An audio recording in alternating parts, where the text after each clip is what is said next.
ಹೇಳು friends, welcome back to my YouTube channel. ಸ್ನೇಹಿತರೆ, ಇವತ್ತಿನ ಕ್ಲಾಸಸ್ ನೋಡ್ತಾ ಹೋದರೆ ಫಸ್ಟ್ PUCಗೆ ಸಂಬಂಧಪಟ್ಟಂತೆ ರಾಜ್ಯಶಾಸ್ತ್ರ ಅಧ್ಯಾಯ 1 ರಾಜ್ಯಶಾಸ್ತ್ರ 1 ಅಧ್ಯಯನ. ಸೊ ಫಸ್ಟ್ PUCಗೆ ಸಂಬಂಧಪಟ್ಟಂತೆ ಫಸ್ಟ್ ಚಾಪ್ಟರ್ ಇದಾಗಿರುತ್ತೆ. ರಾಜ್ಯಶಾಸ್ತ್ರಕ್ಕೆ ಸಂಬಂಧಪಟ್ಟಂತೆ ಪೀಠಿಕೆ ನೋಡ್ತಾ ಹೋಗ್ತೀವಿ ಸ್ನೇಹಿತರೆ. ಸೊ ರಾಜ್ಯಶಾಸ್ತ್ರದ ಬಗ್ಗೆ ಅಧ್ಯಯನ ಅಂತಂದರೆ ಆ ಒಂದು ರಾಜ್ಯಶಾಸ್ತ್ರ ಅಂತಕ್ಕಂಥ ಪದದ ಬಗ್ಗೆ ನಾವು ನೋಡ್ತಾ ಹೋಗ್ತೀವಿ ಫಸ್ಟ್ ಒಂದು ಕ್ಲಾಸಲ್ಲಿ. ಸೊ ಫಸ್ಟ್ ಕ್ವಶನ್ ನೋಡ್ತಾ ಹೋದರೆ ಸ್ನೇಹಿತರೆ, ರಾಜ್ಯಶಾಸ್ತ್ರದ ಪಿತಾಮಹ ಎಂದು ಯಾರನ್ನು ಕರೆಯುತ್ತಾರೆ? ಸಾಕ್ರೆಟಿಸ್ ಕೊಟ್ಟಿದ್ದಾರೆ.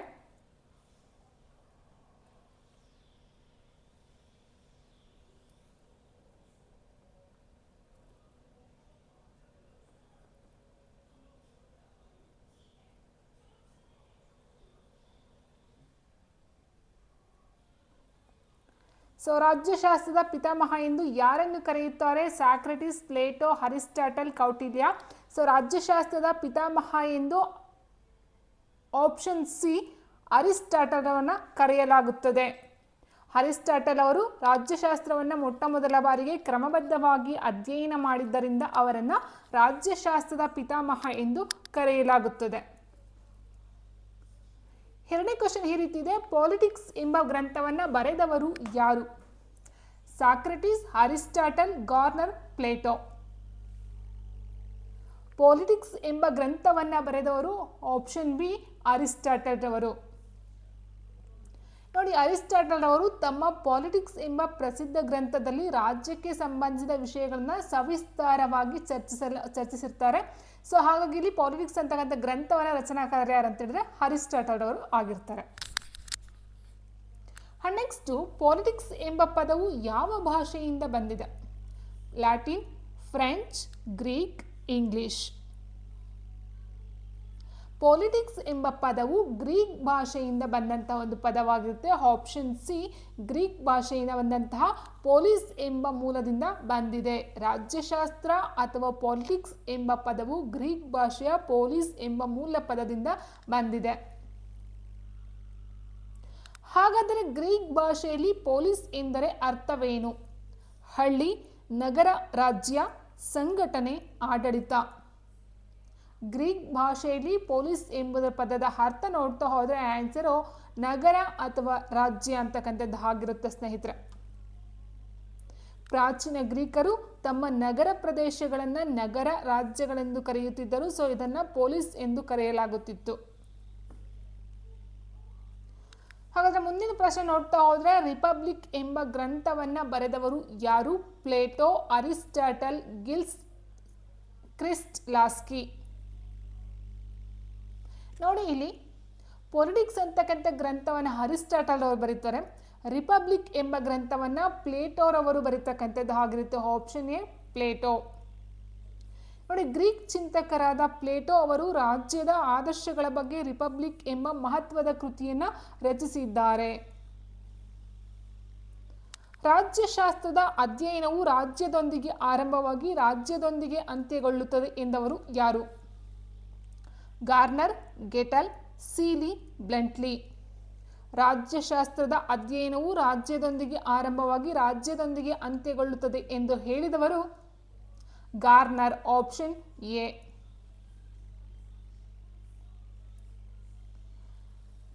ನೆಕ್ಸ್ಟ್, ರಾಜ್ಯಶಾಸ್ತ್ರವನ್ನು ಸರ್ವಶ್ರೇಷ್ಠ ವಿಜ್ಞಾನ ಎಂದು ಕರೆದವರು ಯಾರು?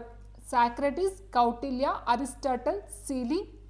ರಾಜ್ಯಶಾಸ್ತ್ರವನ್ನು ಸರ್ವಶ್ರೇಷ್ಠ ವಿಜ್ಞಾನ ಎಂದು ಕರೆದವರು ಆಪ್ಷನ್ ಸಿ ಅರಿಸ್ಟಾಟಲ್ ಅವರು ಆಗಿರ್ತಾರೆ. ಸೊ ಇವರ ಪ್ರಕಾರ ಮಾನವನ ಜೀವನದ ಮೇಲೆ ರಾಜ್ಯಶಾಸ್ತ್ರದ ಪ್ರಭಾವವನ್ನು ನೋಡಿ ಅದನ್ನು ಸರ್ವಶ್ರೇಷ್ಠ ವಿಜ್ಞಾನ ಎಂದು ಕರೆದಿದ್ದಾರೆ. ಕೌಟಿಲ್ಯನ ಪ್ರಸಿದ್ಧ ಗ್ರಂಥ ಯಾವುದು? ಪಾಲಿಟಿಕ್ಸ್, ಅರ್ಥಶಾಸ್ತ್ರ, ರಿಪಬ್ಲಿಕ್, ಇಂಡಿಕಾ. ಕೌಟಿಲ್ಯನ ಪ್ರಸಿದ್ಧ ಗ್ರಂಥ ಯಾವುದು? ಸೊ ಇಲ್ಲ ನೋಡ್ತಾ ಹೋದಾಗ ಸ್ನೇಹಿತರೆ, ಪಾಲಿಟಿಕ್ಸ್ ಅಂತಕ್ಕಂಥದ್ದು ನೋಡ್ತಾ ಹೋದ್ವಿ, ಈಗ ಅರಿಸ್ಟಾಟಲ್ ಅವರು ಬರೆದಿರ್ತಕ್ಕಂಥದ್ದು ಆಗಿರುತ್ತೆ. ರಿಪಬ್ಲಿಕ್ ಅಂತಕ್ಕಂಥದ್ದು ಪ್ಲೇಟರ್ ಅವರು ಬರೆದಿರ್ತಕ್ಕಂಥದ್ದು. ಇಂಡಿಕಾ ಬಂದು ಮೆಗಸ್ತಾನಿಸ್ ಬರೆದಿರ್ತಕ್ಕಂಥ ಒಂದು ಗ್ರಂಥ ಆಗಿರುತ್ತೆ.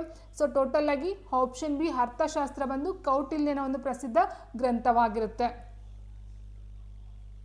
ಸೊ ಈ ಒಂದು ಅರ್ಥಶಾಸ್ತ್ರ ಅಂತಕ್ಕಂಥದ್ದು ಪ್ರಾಚೀನ ಭಾರತದ ರಾಜಕೀಯ ಚಿಂತಕ ಕೌಟಿಲ್ಯನು ರಾಜ್ಯದ ಆಡಳಿತ ಮತ್ತು ರಾಜಕೀಯ ತಂತ್ರಗಳ ಬಗ್ಗೆ ಅರ್ಥಶಾಸ್ತ್ರ ಗ್ರಂಥದಲ್ಲಿ ವಿವರಿಸಿದ್ದಾನೆ.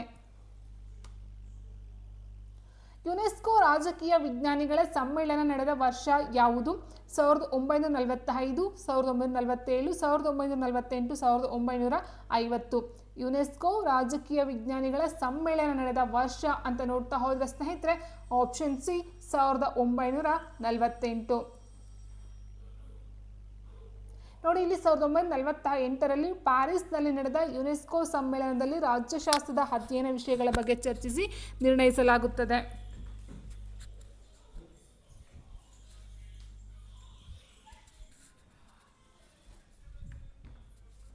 ಮುಂದಿನ ಪ್ರಶ್ನೆ, ರಾಜ್ಯಶಾಸ್ತ್ರವು ಯಾವುದರ ಬಗ್ಗೆ ಅಧ್ಯಯನ ಮಾಡುವ ಶಾಸ್ತ್ರವಾಗಿದೆ?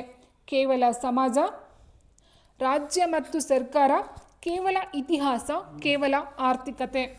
ರಾಜ್ಯಶಾಸ್ತ್ರವು ಯಾವುದರ ಬಗ್ಗೆ ಅಧ್ಯಯನ ಮಾಡುವ ಶಾಸ್ತ್ರವಾಗಿದೆ ಎಂದರೆ ಆಪ್ಷನ್ ಬಿ, ರಾಜ್ಯ ಮತ್ತು ಸರ್ಕಾರದ ಬಗ್ಗೆ ಅಧ್ಯಯನ ಮಾಡುತ್ತದೆ. ರಾಜ್ಯಶಾಸ್ತ್ರವು ಮೂಲಭೂತವಾಗಿ ರಾಜ್ಯದ ಉಗಮ, ಅದರ ಅಂಗಗಳು ಮತ್ತು ಸರ್ಕಾರದ ಕಾರ್ಯಚಟುವಟಿಕೆಗಳ ಬಗ್ಗೆ ಅಧ್ಯಯನವನ್ನು ಮಾಡುತ್ತದೆ. ಪ್ರಾಚೀನ ಕಾಲದಲ್ಲಿ ರಾಜ್ಯಶಾಸ್ತ್ರವು ಯಾವುದರ ಭಾಗವಾಗಿತ್ತು? ಗಣಿತ, ಧರ್ಮ ಮತ್ತು ನೀತಿಶಾಸ್ತ್ರ, ಭೌತಶಾಸ್ತ್ರ, ಭೂಗೋಳಶಾಸ್ತ್ರ. ಪ್ರಾಚೀನ ಕಾಲದಲ್ಲಿ ರಾಜ್ಯಶಾಸ್ತ್ರವು ಧರ್ಮ ಮತ್ತು ನೀತಿಶಾಸ್ತ್ರದ ಒಂದು ಭಾಗವಾಗಿ ಕಾಣಿಸಿಕೊಳ್ಳುತ್ತದೆ. ನೋಡಿ, ಆರಂಭಿಕ ಕಾಲದಲ್ಲಿ ರಾಜಕೀಯ ವಿಷಯಗಳನ್ನು ಧರ್ಮ ಮತ್ತು ನೀತಿಯ ಚೌಕಟ್ಟಿನಲ್ಲೇ ಅಧ್ಯಯನ ಮಾಡಲಾಗುತ್ತಿತ್ತು. ತದನಂತರ ಅದನ್ನು ರಾಜ್ಯಶಾಸ್ತ್ರವನ್ನಾಗಿ ಸಪರೇಟ್ ಮಾಡ್ತಕ್ಕಂಥದ್ದಾಗಿರುತ್ತೆ. ಅರಿಸ್ಟಾಟಲ್ ಯಾರ ಶಿಷ್ಯರಾಗಿದ್ದರು? Socrates, Plato, Alexander, Herodotus. Aristotle ರವರು ಯಾರ ಶಿಷ್ಯರಾಗಿದ್ದಾರೆ ಅಂತ ಹೇಳಿದ್ರೆ ಇಲ್ಲಿ ಆಪ್ಷನ್ ಬಿ, ಪ್ಲೇಟೋರವರ ಶಿಷ್ಯರಾಗಿದ್ದರು ಮತ್ತು ಅವರ ಅಕಾಡೆಮಿಯಲ್ಲೇ ಶಿಕ್ಷಣವನ್ನು ಪಡೆದಿದ್ದರು. 13ನೇ ಪ್ರಶ್ನೆ, ರಾಜ್ಯಶಾಸ್ತ್ರವು ಒಂದು ವಿಜ್ಞಾನ ಎಂದು ವಾದಿಸುವವರು ಯಾರು? ಅರಿಸ್ಟಾಟಲ್ ಮತ್ತು Bodin, J S. Mill, Maitland, August Comte. ರಾಜ್ಯಶಾಸ್ತ್ರವು ಒಂದು ವಿಜ್ಞಾನ ಎಂದು ವಾದಿಸುವವರು ಯಾರು? ಸರಿಯಾದ ಉತ್ತರ ಆಪ್ಷನ್ ಎ, ಅರಿಸ್ಟಾಟಲ್ ಮತ್ತು ಬೋರ್ಡಿಂಗ್ ಬರ್ತಾರೆ. ಬಟ್ ಮೇಟ್ಲೆಂಡ್ ರವರು ರಾಜ್ಯಶಾಸ್ತ್ರವನ್ನು ಒಂದು ವಿಜ್ಞಾನ ಅಂತ ಅವರು ಒಪ್ಕೊಳ್ಳೋದೇ ಇಲ್ಲ. ನೋಡಿ, ಅರಿಸ್ಟಾಟಲ್, ಬೋರ್ಡಿಂಗ್ ಮತ್ತು ಬ್ರೈಸ್ ಅವರಂತಹ ಚಿಂತಕರು ರಾಜ್ಯಶಾಸ್ತ್ರವನ್ನು ಒಂದು ವಿಜ್ಞಾನ ಎಂದು ಪರಿಗಣಿಸುತ್ತಾರೆ.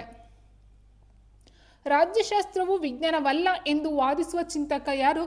Bryce, ಮೆಟ್ಲೆಂಡ್, Laski, ಗೆಟಲ್. ರಾಜ್ಯಶಾಸ್ತ್ರ ಒಂದು ವಿಜ್ಞಾನ ಅಲ್ಲ ಅಂತಕ್ಕಂಥ ವಾದಿಸ್ತಕ್ಕಂಥ ಒಬ್ಬ ಚಿಂತಕ ಅಂತ ಹೇಳ್ತಾ ಹೋದ್ರೆ ಸ್ನೇಹಿತರೆ ಇಲ್ಲಿ ಮೇಟ್ಲೆಂಡ್ ಅವರು ಬರ್ತಾರೆ. ಇವರು ರಾಜ್ಯಶಾಸ್ತ್ರವನ್ನು ವಿಜ್ಞಾನ ಅಲ್ಲ ಅಂತ ಹೇಳ್ತಾರೆ. ಯಾಕಂದರೆ ಮೇಟ್ಲೆಂಡ್ ಅವರ ಪ್ರಕಾರ ರಾಜ್ಯಶಾಸ್ತ್ರದ ವೈಜ್ಞಾನಿಕ ನಿಖರತೆ ಇಲ್ಲದ ಕಾರಣ ಅದನ್ನು ವಿಜ್ಞಾನ ಎಂದು ಒಪ್ಪಿಕೊಳ್ಳುವುದಿಲ್ಲ. ರಾಜ್ಯಶಾಸ್ತ್ರದ ವ್ಯಾಪ್ತಿಯು ಏನನ್ನು ಒಳಗೊಂಡಿದೆ? ರಾಜಕೀಯ ಸಿದ್ಧಾಂತಗಳು, ಅಂತಾರಾಷ್ಟ್ರೀಯ ಸಂಬಂಧಗಳು, ಸಾರ್ವಜನಿಕ ಆಡಳಿತ, ಮೇಲಿನ ಎಲ್ಲವೂ ಕೊಟ್ಟಿದ್ದಾರೆ. ರಾಜ್ಯಶಾಸ್ತ್ರದ ವ್ಯಾಪ್ತಿ ಅಂತ ನೋಡ್ತಾ ಹೋದಾಗ ರಾಜಕೀಯಕ್ಕೆ ಸಂಬಂಧಪಟ್ಟಂತೆ ಸಿದ್ಧಾಂತಗಳನ್ನ ನೋಡ್ತಾ ಹೋಗ್ತೀವಿ, ಅಂತಾರಾಷ್ಟ್ರೀಯ ಸಂಬಂಧಗಳನ್ನ ನೋಡ್ತಾ ಹೋಗ್ತೀವಿ, ಅಂತಾರಾಷ್ಟ್ರೀಯ ಸಂಘಟನೆಗಳನ್ನ ನೋಡ್ತಾ ಹೋಗ್ತೀವಿ, ಅಂತಾರಾಷ್ಟ್ರೀಯ ಸಂಸ್ಥೆಗಳ ಆರ್ಗನೈಸೇಷನ್ ನೋಡ್ತಾ ಹೋಗ್ತೀವಿ, ಸಾರ್ವಜನಿಕ ಆಡಳಿತವನ್ನು ನೋಡ್ತಾ ಹೋಗ್ತೀವಿ. ಸೊ ಹೀಗಿರಬೇಕಾದ್ರೆ ಆನ್ಸರ್ ಆಪ್ಷನ್ ಡಿ, ಮೇಲಿನ ಎಲ್ಲವೂ ಅಂತ ಆನ್ಸರ್ ಆಗಿರುತ್ತೆ ಸ್ನೇಹಿತರೆ. ನೋಡಿ, ರಾಜ್ಯಶಾಸ್ತ್ರವು ಸಿದ್ಧಾಂತಗಳನ್ನ ಒಳಗೊಂಡಿರುತ್ತೆ, ಸಂಸ್ಥೆಗಳು, ಪಕ್ಷಗಳು, ಅಂತಾರಾಷ್ಟ್ರೀಯ ವಿಷಯಗಳಂತ ವಿಶಾಲ ವ್ಯಾಪ್ತಿಯನ್ನು ಹೊಂದಿರತಕ್ಕಂಥದ್ದಾಗಿರುತ್ತೆ. ಅರ್ಥಶಾಸ್ತ್ರ ಗ್ರಂಥದಲ್ಲಿ ಯಾವುದರ ಬಗ್ಗೆ ಮಾಹಿತಿ ಇದೆ ಅಂತ ಕೇಳಿದರೆ ಕೌಟಿಲ್ಯನ ಅರ್ಥಶಾಸ್ತ್ರ ಅಂತ ಏನು ಹೇಳಿದ್ರು. ರಾಜಕೀಯಕ್ಕೆ ಸಂಬಂಧಪಟ್ಟಂತೆ ನೋಡ್ತಾ ಹೋದಾಗೆ ಕೇವಲ ಹಣಕಾಸಿನ ಬಗ್ಗೆ ಕೊಟ್ಟಿದ್ದಾರೆ, ಅಥವಾ ರಾಜಕೀಯ ಮತ್ತು ಆಡಳಿತದ ಬಗ್ಗೆ ಕೊಟ್ಟಿದ್ದಾರೆ, ಕೃಷಿ ಪದ್ಧತಿ ಕೊಟ್ಟಿದ್ದಾರೆ, ಕೇವಲ ಇತಿಹಾಸವನ್ನು ಕೊಟ್ಟಿದ್ದಾರೆ ಅಂತ ನೋಡ್ತಾ ಹೋದಾಗ ಇಲ್ಲಿ ಅರ್ಥಶಾಸ್ತ್ರ ಅಂತಕ್ಕಂಥದ್ದೇ ಮೇನಾಗಿ ನಾವೇನೋ ನೋಡ್ತಾ ಹೋಗ್ತೀವಿ. ಇಲ್ಲಿ ಆಡಳಿತ ಮತ್ತು ರಾಜಕೀಯದ ಬಗ್ಗೆ ನೋಡ್ತಾ ಹೋಗ್ತೀವಿ. ಕೌಟಿಲ್ಯನ ಅರ್ಥಶಾಸ್ತ್ರ ಇರ್ತಕ್ಕಂಥದ್ದೇ ಒಂದು ರಾಜಕೀಯದ ಬಗ್ಗೆ ಇರ್ತಕ್ಕಂಥ ಒಂದು ಇನ್ಫಾರ್ಮೇಷನ್ ಆಗಿರುತ್ತೆ ಸ್ನೇಹಿತರೆ. ಕೌಟಿಲ್ಯನ ಅರ್ಥಶಾಸ್ತ್ರವು ಮುಖ್ಯವಾಗಿ ರಾಜ್ಯದ ರಕ್ಷಣೆ, ಆಡಳಿತ ಮತ್ತು ರಾಜನ ಕರ್ತವ್ಯಗಳ ಬಗ್ಗೆ ವಿವರಣೆಯನ್ನು ಕೊಡ್ತಕ್ಕಂಥದ್ದಾಗಿರುತ್ತೆ. ಆಧುನಿಕ ಕಾಲದಲ್ಲಿ ರಾಜ್ಯವನ್ನು ಏನೆಂದು ಕರೆಯುತ್ತಾರೆ? ನಗರ ರಾಜ್ಯ, ಕಲ್ಯಾಣ ರಾಜ್ಯ, ಪೊಲೀಸ್ ರಾಜ್ಯ, ಧಾರ್ಮಿಕ ರಾಜ್ಯ. ಆಧುನಿಕ ಕಾಲದಲ್ಲಿ ರಾಜ್ಯವನ್ನು ಆಪ್ಷನ್ ಬಿ, ಕಲ್ಯಾಣ ರಾಜ್ಯ ಎಂದು ಕರೆಯಲಾಗುತ್ತದೆ. ಇಂದಿನ ರಾಜ್ಯಗಳು ಜನರ ಸರ್ವತೋಮುಖ ಅಭಿವೃದ್ಧಿಗೆ ಶ್ರಮಿಸುವುದರಿಂದ ಇವುಗಳನ್ನು ಕಲ್ಯಾಣ ರಾಜ್ಯಗಳೆಂದು ಕರೆಯಲಾಗುತ್ತದೆ. ಮುಂದಿನ ಪ್ರಶ್ನೆ, ರಾಜ್ಯಶಾಸ್ತ್ರದ ಅಧ್ಯಯನದಿಂದ ನಮಗೆ ಸಿಗುವ ಪ್ರಯೋಜನವೇನು? ರಾಜಕೀಯ ಜಾಗೃತಿ, ಸರ್ಕಾರದ ಬಗ್ಗೆ ಮಾಹಿತಿ, ಉತ್ತಮ ನಾಗರಿಕತ್ವ, ಮೇಲಿನ ಎಲ್ಲವೂ. ನೋಡಿ, ರಾಜ್ಯಶಾಸ್ತ್ರದ ಅಧ್ಯಯನ ನಮಗೆ ಸಿಗ್ತಕ್ಕಂಥ ಪ್ರಯೋಜನ ಅಂತ ಹೇಳಿದ್ರೆ ರಾಜಕೀಯ ಜಾಗೃತಿನೂ ಸಿಗ್ತಾ ಹೋಗುತ್ತೆ, ಸರ್ಕಾರದ ಬಗ್ಗೆ ಮಾಹಿತಿನೂ ಸಹ ಸಿಗ್ತಾ ಹೋಗುತ್ತೆ, ಉತ್ತಮ ನಾಗರಿಕತ್ವ ಸಿಗುತ್ತೆ. ಹಾಗೆ ಆನ್ಸರ್ ಆಪ್ಷನ್ ಡಿ, ಮೇಲಿನ ಎಲ್ಲವೂ ಸಹ ಆಗುತ್ತೆ.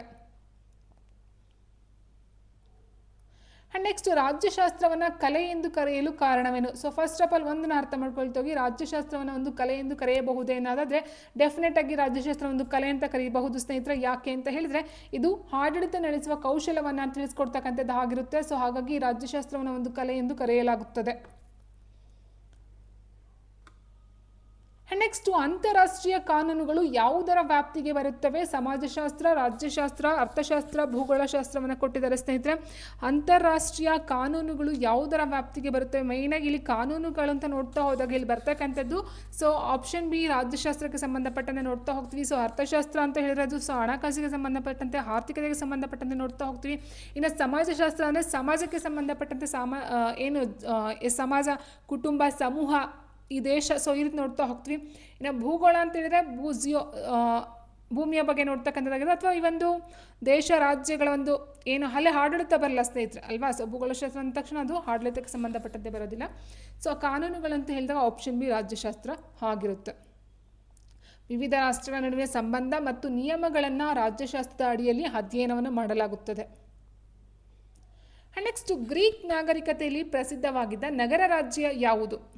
ಗ್ರೀಕ್ ನಾಗರಿಕತೆಯಲ್ಲಿ ಪ್ರಸಿದ್ಧವಾಗಿದ್ದ ನಗರ ರಾಜ್ಯ ಯಾವುದು? ರೋಮ್, ಸ್ಪಾರ್ಟಾ, ಪ್ಯಾರಿಸ್, ಲಂಡನ್ ಕೊಟ್ಟಿದ್ದಾರೆ. ಸರಿಯಾದ ಉತ್ತರ ಸ್ನೇಹಿತರೆ ಆಪ್ಷನ್ ಬಿ ಸ್ಪಾರ್ಟಾ ಆಗಿರುತ್ತೆ. ಸೊ ಇದರ ಜೊತೆಗೆ ಮತ್ತೊಂದು ಬರುತ್ತೆ ರಾಜ್ಯ ಯಾವುದು ಅಂತ ಹೇಳಿದ್ರೆ, ಪ್ರಾಚೀನ ಗ್ರೀಸ್ನಲ್ಲಿ ಅಥೆನ್ಸ್ ಮತ್ತು ಸ್ಪಾರ್ಟಾ ಅತ್ಯಂತ ಪ್ರಸಿದ್ಧ ನಗರ ರಾಜ್ಯಗಳಾಗಿರುತ್ತೆ.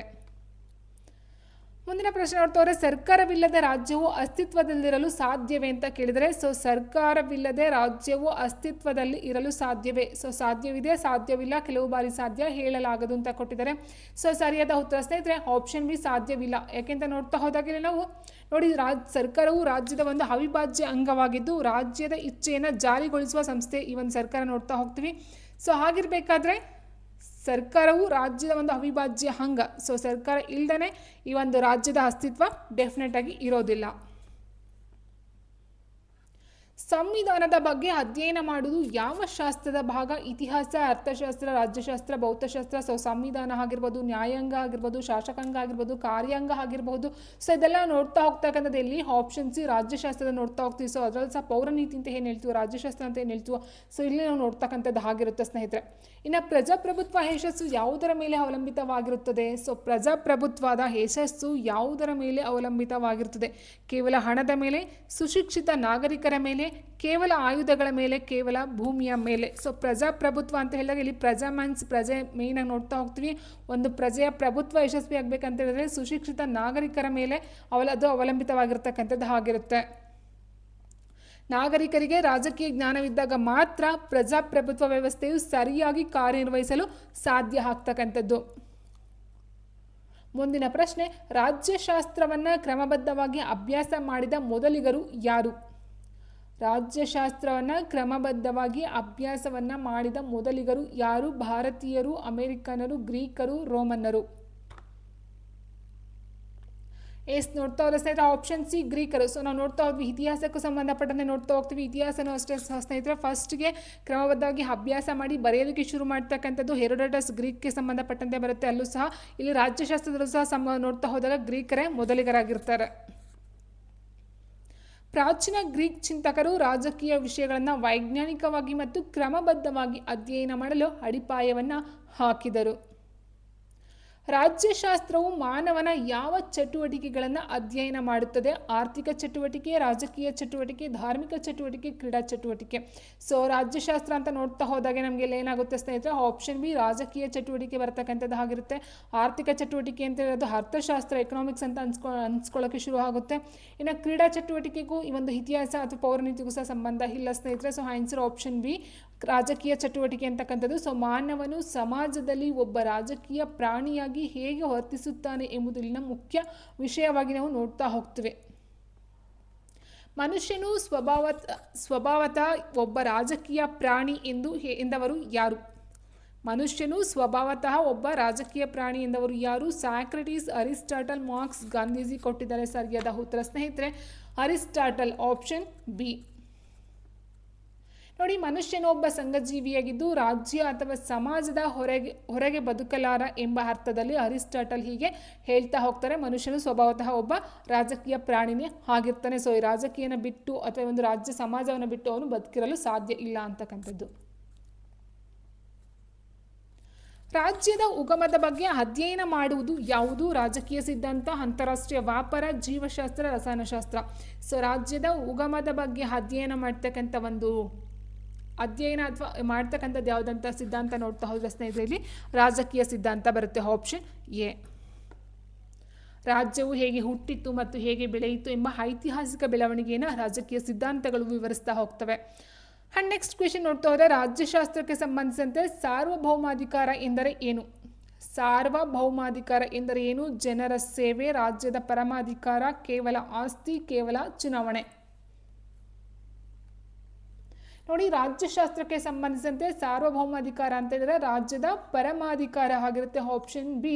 ಒಂದು ರಾಜ್ಯವು ತನ್ನ ಆಂತರಿಕ ಮತ್ತು ಬಾಹ್ಯ ವಿಷಯಗಳಲ್ಲಿ ಹೊಂದಿರತಕ್ಕಂಥ ಒಂದು ಸರ್ವಶ್ರೇಷ್ಠ ಅಧಿಕಾರವೇ ಸಾರ್ವಭೌಮಾಧಿಕಾರ ಆಗಿರ್ತಕ್ಕಂಥದ್ದು. ಆ್ಯಂಡ್ ಮುಂದಿನ ಪ್ರಶ್ನೆ, ಸಾರ್ವಜನಿಕ ಅಭಿಪ್ರಾಯದ ಬಗ್ಗೆ ಎಲ್ಲಿ ಚರ್ಚಿಸಲಾಗುತ್ತದೆ? ರಾಜ್ಯಶಾಸ್ತ್ರ, ಗಣಿತ, ಭೌತಶಾಸ್ತ್ರ, ವೈದ್ಯಕೀಯ ಶಾಸ್ತ್ರ. ಸಾರ್ವಜನಿಕ ಅಭಿಪ್ರಾಯದ ಬಗ್ಗೆ ಎಲ್ಲಿ ಚರ್ಚಿಸಲಾಗುತ್ತೆ? ಸೊ ನೋಡಿ, ಇಲ್ಲಿ ಗಣಿತ ಬರಲ್ಲ, ವೈದ್ಯಕೀಯ ಶಾಸ್ತ್ರ ಬರಲ್ಲ, ಭೌತಶಾಸ್ತ್ರ ಬರಲ್ಲ. Answer option A, ರಾಜ್ಯಶಾಸ್ತ್ರ.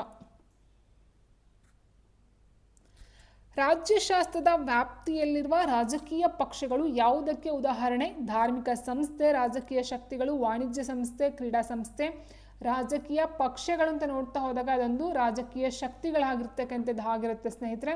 So answer option B, ರಾಜಕೀಯ ಪಕ್ಷಗಳು ಮತ್ತು ಒತ್ತಡ ಗುಂಪುಗಳ ಅಧಿಕಾರದ ಮೇಲೆ ಪ್ರಭಾವ ಬೀರುವುದರಿಂದ ಅವುಗಳನ್ನು ರಾಜಕೀಯ ಶಕ್ತಿಗಳೆಂದು ಕರೆಯಲಾಗುತ್ತದೆ.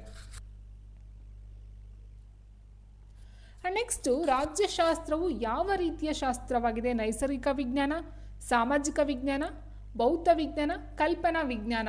ನೋಡಿ, ರಾಜ್ಯಶಾಸ್ತ್ರ ಅಂತ ನೋಡ್ತಾ ಹೋದಾಗ ಇದು ಭೌತ ವಿಜ್ಞಾನಕ್ಕೆ ಡೆಫಿನೆಟ್ ಆಗಿ ಬರ್ತಕ್ಕಂಥದ್ದಲ್ಲ ಸ್ನೇಹಿತರೆ.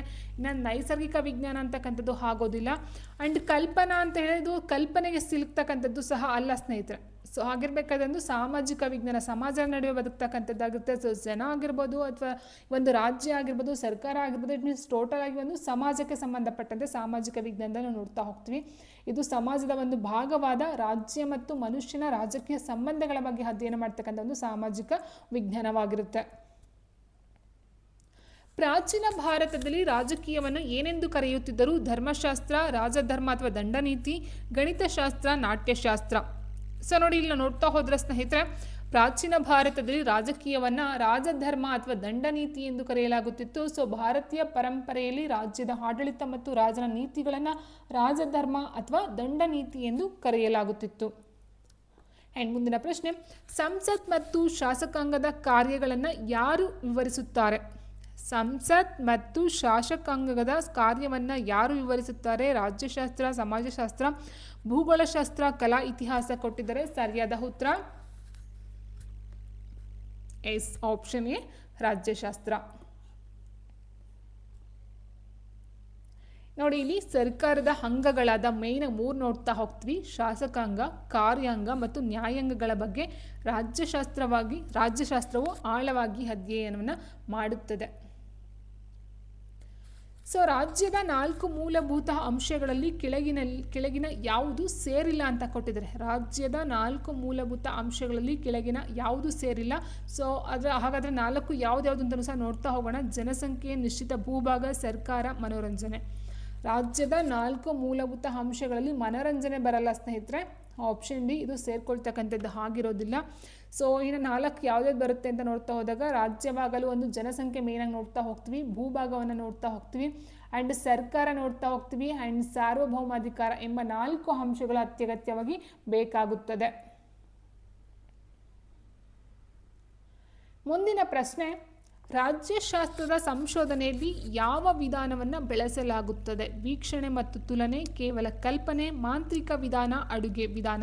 ಸೊ ರಾಜ್ಯಶಾಸ್ತ್ರ ಸಂಶೋಧನೆಗೆ ಸಂಬಂಧಪಟ್ಟಂತೆ ಅಡುಗೆ ವಿಧಾನ ಬರಲ್ಲ, ಕೇವಲ ಕಲ್ಪನೆ ಬರಲ್ಲ, ಮಾಂತ್ರಿಕ ವಿಧಾನ ಅಲ್ಲ. ಸೊ ಆನ್ಸರ್ ಆಪ್ಷನ್ ಎ, ವೀಕ್ಷಣೆ ಮತ್ತು ತುಲನೆ ಆಗಿರುತ್ತೆ.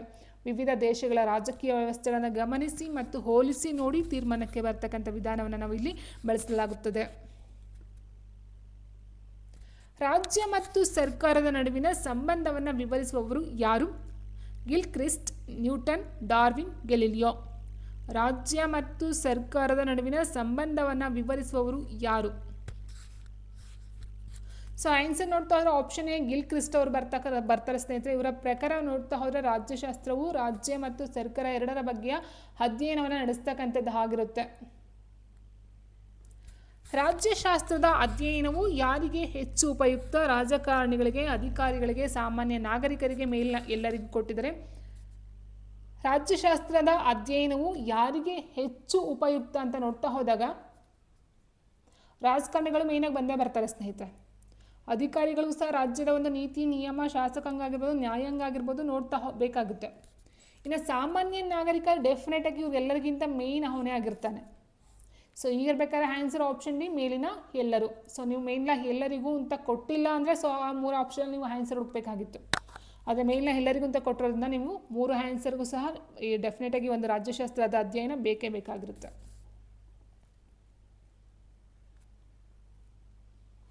ನೆಕ್ಸ್ಟ್ ಸ್ಥಳೀಯ ಸರ್ಕಾರಗಳ ಬಗ್ಗೆ ಎಲ್ಲಿ ಓದುತ್ತೇವೆ? ಭೂಗೋಳ, ರಾಜ್ಯಶಾಸ್ತ್ರ, ವಿಜ್ಞಾನ, ಕ್ರೀಡೆ. ಅಫ್ಕೋರ್ಸ್ ಆನ್ಸರ್ ಆಪ್ಷನ್ ಬಿ ರಾಜ್ಯಶಾಸ್ತ್ರ. ಸೊ ಸರ್ಕಾರ ಅಂದ್ರೆ ಎಲ್ಲಿ ರಾಜ್ಯಶಾಸ್ತ್ರ ಬರ್ತಕ್ಕಂಥದ್ದು. ಪಂಚಾಯತ್ ರಾಜ್, ನಗರಸಭೆಗಳಂತಹ ಸ್ಥಳೀಯ ಆಡಳಿತ ವ್ಯವಸ್ಥೆಗಳು ರಾಜ್ಯಶಾಸ್ತ್ರದ ವ್ಯಾಪ್ತಿಗೆ ಬರುತ್ತವೆ. ನೆಕ್ಸ್ಟ್ ರಾಜ್ಯಶಾಸ್ತ್ರವು ಅನಿಶ್ಚಿತ ವಿಜ್ಞಾನ ಎನ್ನಲು ಕಾರಣವೇನು? ಸೊ ಅದೊಂದು ನಿಶ್ಚಿತ ವಿಜ್ಞಾನ ಅಲ್ಲ ಅಂತಕ್ಕಂಥದ್ದು ನೋಡ್ತಾ ಹೋಗ್ತೀವಿ ಸ್ನೇಹಿತರೆ. ಅದು ಯಾಕೆ ಡೆಫಿನೆಟ್ ಆಗಿ ಅದೊಂದು ವಿಜ್ಞಾನ ಅಂತ ಅನ್ಸ್ಕೊಳ್ಳಲ್ಲ ಅಂತ ಅಂದರೆ, ಸೊ ಮನುಷ್ಯನ ವರ್ತನೆ ಬದಲಾಗ್ತಾ ಹೋಗುತ್ತೆ. ಇದರಲ್ಲಿ ಗಣಿತ ಇಲ್ಲ, ಇದು ಕೇವಲ ಕಥೆಯಾಗಿದೆ, ಇದಕ್ಕೆ ಪುಸ್ತಕಗಳಿಲ್ಲ ಅಲ್ಲ. ಸೊ ಪುಸ್ತಕಗಳು ಇದೆ, ಗಣಿತ ಎಲ್ಲ ಆಗೋದಿಲ್ಲ, ಕೇವಲ ಕತೆ ಇದು ಆಗೋಲ್ಲ ಸ್ನೇಹಿತರೆ. ಸೊ ರಾಜ್ಯಶಾಸ್ತ್ರವು ಅನಿಶ್ಚಿತ ವಿಜ್ಞಾನ ಅನ್ನೋದಕ್ಕೆ ಕಾರಣ ಏನಕ್ಕೆ ಅಂದರೆ ಮನುಷ್ಯನ ವರ್ತನೆ ಬದಲಾಗ್ತಾ ಹೋಗುತ್ತೆ. ಸೊ ರಾಜ್ಯಶಾಸ್ತ್ರ ಅಂದರೆ ಅಲ್ಲಿ ಮೇಯ್ನಾಗಿ ನಾವೇನು ನೋಡ್ತಾ ಹೋಗ್ತೀವಿ, ರಾಜ್ಯಕ್ಕೆ ಸಂಬಂಧಪಟ್ಟಂತೆ ಕಾನೂನು ಕಟ್ಟಳೆಗಳನ್ನ ನೋಡ್ತಾ ಹೋಗ್ತೀವಿ, ವಿಧಿವಿಧಾನಗಳನ್ನು ನೋಡ್ತಾ ಹೋಗ್ತೀವಿ ಸ್ನೇಹಿತರೆ. ಸೊ ಅಲ್ಲೂ ಸಹ ತಿದ್ದುಪಡಿಗಳು ಆಗ್ತಾ ಹೋಗ್ತಾ ಇರುತ್ತೆ, ಎಷ್ಟೊಂದು ತಿದ್ದುಪಡಿಗಳು ಆಗಿದ್ದಾವೆ. ಸೊ ಹಾಗಾಗಿ ಮಾನವನ ಸ್ವಭಾವವು ಕಾಲಕಾಲಕ್ಕೆ ಬದಲಾಗುವುದರಿಂದ ನೈಸರ್ಗಿಕ ವಿಜ್ಞಾನಗಳಂತೆ ಇಲ್ಲಿ ನಿಖರವಾದ ಭವಿಷ್ಯವನ್ನು ನುಡಿಯಲು ಸಾಧ್ಯವಿಲ್ಲ. ಬಿಕಾಸ್ ಈಗ ಅಲ್ಲಿ ನೋಡ್ತಾ ಇದ್ವಿ ತಿದ್ದುಪಡಿ ಇದೆ, ಎಷ್ಟೋ ತಿದ್ದುಪಡಿ ಆಗೋಗಿದ್ದಾವೆ ಈ ಒಂದು ಸಂವಿಧಾನ ನೋಡ್ತಾ ಹೋದಾಗ. ಸೊ ಹಾಗಾಗಿ ಅದೊಂದು ಕರೆಕ್ಟಾಗಿ ಒಂದು ವಿಧಿನ ಹಾಕಿದ್ದೀವಿ ಅಂದರೆ ಸೊ ಅದಾಗೆ ಇರೋದಿಲ್ಲ, ಚೇಂಜಸ್ ಆಗ್ತಾ ಹೋಗುತ್ತೆ ಸ್ನೇಹಿತರೆ. ಸೊ ಹಾಗಾಗಿ ಆನ್ಸರ್ ಆಪ್ಷನ್ ಎ ಮನುಷ್ಯನ ವರ್ತನೆ ಬದಲಾಗ್ತಾ ಹೋಗುತ್ತೆ. ಸೊ ಇನ್ನು ಉಳಿದಂತೆ ಸ್ನೇಹಿತರೆ ಮತ್ತಷ್ಟು ಕ್ವೆಶನ್ಸ್ಗಳನ್ನ ನೆಕ್ಸ್ಟ್ ಒಂದು ವಿಡಿಯೋ ನೋಡ್ತಾ ಹೋಗೋಣ. ಸೊ ಇವತ್ತಿನ ವಿಡಿಯೋ ಇದಾಗಿತ್ತು. ಐ ಹೋಪ್ ವಿಡಿಯೋ ಇಷ್ಟ ಆಯ್ತು ಅಂತ ಅಂದ್ಕೊಳ್ತೀನಿ. ಇಷ್ಟ ಅನ್ನೋಕ್ಕಿಂತ ಹೆಚ್ಚಾಗಿ ಯೂಸ್ಫುಲ್ ಅಂತ ಅಂದ್ಕೊಳ್ತೀನಿ ಸ್ನೇಹಿತರೆ. ಸೊ ಯೂಸ್ಫುಲ್ ಆಗಿದೆ ಅಂತ ಒಂದು ಲೈಕನ್ನು ಕೊಡಿ ಅಂತ ಹೇಳ್ತಾ ಥ್ಯಾಂಕ್ ಯು ಫಾರ್ ವಾಚಿಂಗ್.